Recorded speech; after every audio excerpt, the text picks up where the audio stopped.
Hola, mi nombre es Rodolfo Finocchietti, estoy con Miguel. Hola, ¿qué tal? Y estamos continuando con esta serie de videos presentando Windows 8 desde una perspectiva para desarrolladores y qué características tiene la plataforma.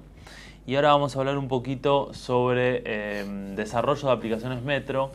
En los videos anteriores hablamos de desarrollo de aplicaciones Metro, presentamos qué era Metro, contamos un poco la filosofía de diseño detrás y cómo plantear una aplicación Metro desde el punto de vista del diseño. Y ahora vamos a entrar un poquito más en detalle sobre qué controles y qué características tienen esos controles dentro de una aplicación Metro y los que nos da la plataforma, digamos. Sí, de alguna forma, como en base a lo que vimos, entendimos el diseño, entendimos cómo trabajar con las herramientas. Exactamente. Bueno, pero cómo manejo mis datos, ¿no? Cómo organizo los datos con los controles dentro de la aplicación. Exactamente. Bueno, Metro tiene incorporado una serie de controles dentro de la plataforma que básicamente lo que tratan de hacer es respetar la filosofía de diseño que hay detrás de Metro, ¿no? O sea, como hablamos en un video anterior, uno puede desarrollar una aplicación Metro utilizando HTML o utilizando SAML o C#. Entonces uno tranquilamente podría utilizar un input, por ejemplo, en HTML común y corriente, pero ese input de HTML no tiene incorporado las características de Metro per se. Entonces es por eso que Metro incorpora una serie de controles para que no tengamos que andar haciendo estilos sobre estilos sobre estilos y que ya tengamos la funcionalidad de Metro incorporada en esos controles. Sí, lo otro que también es interesante es que toda la interfaz está pensada para touch, o sea, es touch o todos los controles son para manipular, digamos, con las manos de forma nativa, pero también están pensados para teclado y mouse. ¿No? Entonces, eso es un poco lo que ganamos, creo, donde ya las animaciones, los efectos y todo eso del touch están pensados y están ya programados en esos controles. Perfecto. Entonces, ¿cuál es la forma de trabajo? Bueno, los que venimos del lado de SAML y C# y demás, nos vamos a encontrar con un modelo muy similar, ¿no? Exactamente. Es un modelo similar. Utilizamos SAML, este lenguaje de markup que ya existe hace algunos años y que nos permitía desarrollar aplicaciones Silverlight o aplicaciones WPF que se reaprovechan las aplicaciones Metro y con el que podemos trabajar dentro de la plataforma.net, por ejemplo, ¿no? Claro. También dentro de C++. Entonces acá teníamos un ejemplo de un toggle, ¿no? Como para poder elegir dos opciones, donde está el SAML y después como el code behind de siempre, ¿no? Exactamente, ¿no? O sea, tenemos el ejemplo de cómo expresar ese control en el markup, en ese pedacito de SAML, ese pedacito de XML, y cómo atacharnos al evento toggled, o sea, que se dispara cuando el usuario modifica la opción, ¿no? La contraparte, digamos, en HTML, la verdad que es muy parecida. En este caso se usa un div, ¿no? El div está marcado con el atributo data win controls. Esto de data se usa mucho en HTML5 porque es un mecanismo de extensión que ofrece el estándar. Exacto. Donde al identificarlo como win control, luego está esto del win.js.ui.processol, donde la plataforma ya lo va a convertir en a un control y una variable de JavaScript nativa, exacto, digamos. Y después, el atacharnos al evento, bueno, como lo haríamos en HTML. Y en JavaScript, exactamente. Lo bueno es que el haber usado este div y el haber usado esta porción de JavaScript genera el mismo resultado. Exactamente. ¿No? Desde el estilo, esto que decíamos del touch, ¿no? Si yo lo haría con un mouse, bueno, haría clic y esto pasaría de un lado al otro, pero con el touch quiero que se desplace junto con mi dedo. Es algo que no hay que programar, pero el efecto de desplazamiento y el efecto de la animación del pedazo de toggle yendo de un lado al otro está presente en este control automáticamente. Además del toggle hay una infinidad de controles, ¿no? O sea, desde los botones, los combos, hasta controles un poquitito más complicados, ponele como el de ratings, los sliders.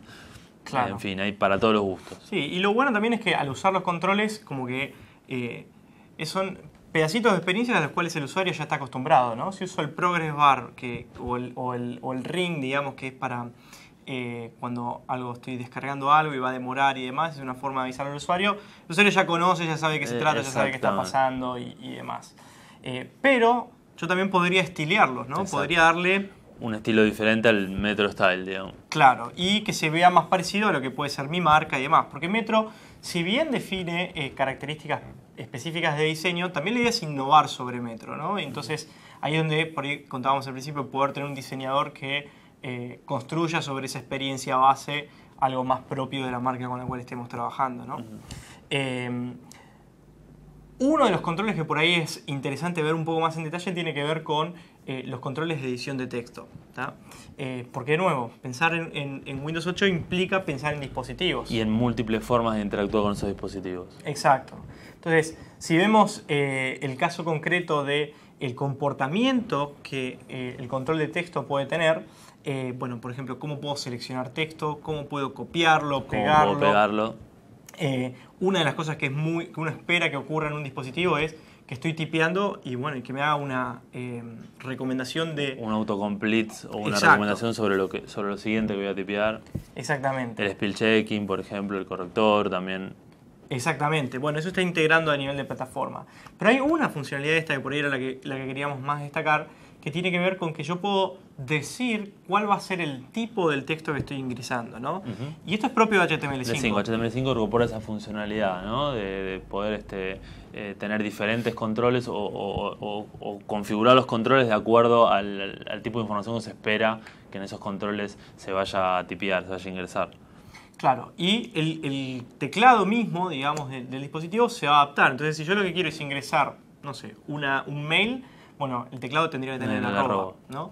Si es un teléfono, bueno, la verdad es que con que sea numérico ya me puede alcanzar. Exactamente. Entonces, hasta ahora hablamos un poquito sobre de los controles genéricos, sí. El tema es que muchos de estos controles deberían ayudarnos a presentar datos. Entonces, vamos a ver un mecanismo que es muy propio, en la verdad, de plataforma.net en general, y que ahora lo vemos dentro de Windows Runtime, que tiene que ver con cómo puedo, por un lado, asociar mi fuente de datos con los controles, y por otro lado, de qué forma el control se va a encargar de organizar esa información, ¿no? Entonces, ¿qué opciones tenemos? Bueno, las opciones creo que son clásicas, ¿no? Pero con ese sabor Metro, ¿no? Bueno, las clásicas listas de ítems, no solamente de texto. El Grid View, que es una forma de presentar información de forma de grilla, digamos, ¿no? Sí, Flip View, por ejemplo, apareció ahora con Metro.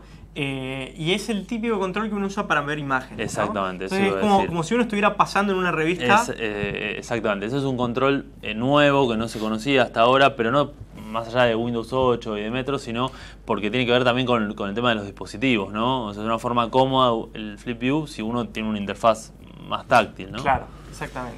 Ahora, teniendo este tipo de controles que de alguna forma organizan el cómo presenta la información, tenemos que ver cómo mostramos. Y fíjate que una de las cosas que es interesante es que a veces estos controles muestran mucha información. Entonces, hay una opción que podemos trabajar que es lo que se llama especificar el semantic zoom. Básicamente es una plantilla donde yo puedo modificar la forma en la cual quiero que se vean mis datos entre dos vistas posibles. La vista tradicional y la vista, digamos, más panorámica. Exacto. ¿No? Hay muchas opciones. La verdad es que la idea no es simplemente ver las cosas más pequeñas. Yo puedo organizar las categorías. Distinto porque porque quiero ver, se asume que cuando uno quiere ver las cosas más pequeñas, quiere ver más información por ahí con un tamaño de letra más reducido y demás. Entonces eso implicaría tal vez una reorganización o pensar en una vista diferente. Un ejemplo que me viene a la mente es la aplicación de WordPress, ¿no? Que cuando yo hago el semantic zoom, en vez de mostrarme todos los posts más chiquitos, lo que me hace es mostrarme ordenado por fechas. Entonces me dice, bueno, mira, en la última semana tantos, la semana anterior tantos, la semana anterior tanto. Entonces cambia por completo la vista, ¿no? Pero bueno, vamos a ver cómo empezar a trabajar con el List View. Entonces, el control básicamente muestra información, con lo cual lo primero que necesito es una fuente de datos.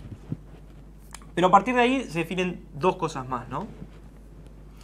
Por un lado, un item renderer. ¿Tá? Básicamente es una forma de especificar que el control tiene que mostrar una serie de ítems, de qué forma quiero que se vea cada uno de esos ítem, ítems. exactamente.